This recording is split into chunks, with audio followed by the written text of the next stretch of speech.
안녕하세요. 로고스의 나정원 변호사입니다. 사립학교법은 교원의 신분을 이제 강하게 보장하기 위해서 교원이 형의 선고 또는 징계 처분 또는 이 법이 정한 사유에 의하지 않고는 휴직 또는 면직 등의 처분을 받지 않는다라고 규정을 하고 있습니다. 그러니까 일방적으로 자를 수 없다는 말이 되겠습니다. 그런데 이제 법에 정해진 사유, 예외 사유가 있습니다.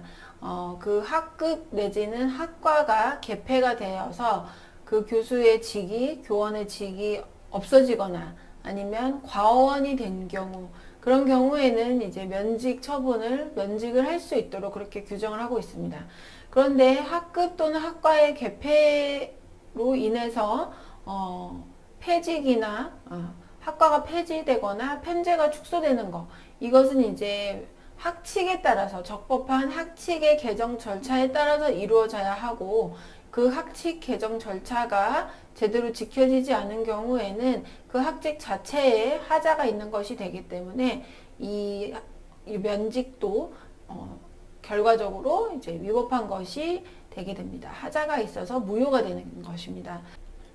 이 학교에서 이제 학칙을 개정하기 위해서 이 판결의 사안에서 보면 학칙이 정하는 바에 따라서 학장이 전임 교수 이상으로 구성된 교수회의에 자문을 요청해서 그 교수회의의 심의를 거친 다음에 학칙 개정을 해야 된다라고 이렇게 정해져 있었습니다. 그런데 이 사안에서는 그 교수회의의 심의를 거치지를 않고 이 해당 학과를 폐지하기로 하는 학칙 개정안을 이렇게 이제 개정을 한 것입니다.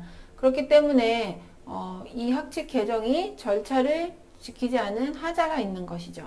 그렇게 되면 무역과를 폐지하기로 한 학칙 개정 자체에 효력이 없기 때문에 그에 따라서 이루어진 면직 처분, 교수에 대한 면직 역시 효력이 없는 것이 되게 됩니다.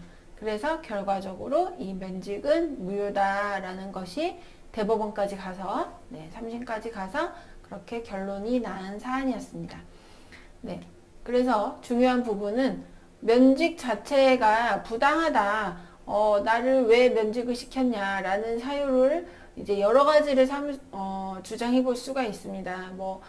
나의 신뢰를 보호해야 된다. 이런 저런 것들이 막 있을 수 있는데, 이 사안에서 가장 강력한 무기는 뭐였느냐? 학칙 개정에 대한 절차를 준수하지 않아서 학칙 자체가 무효다.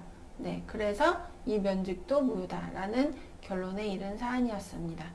네.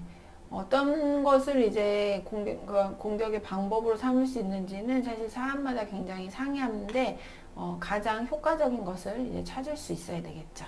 네, 오늘은 여기까지 소개드렸습니다. 감사합니다.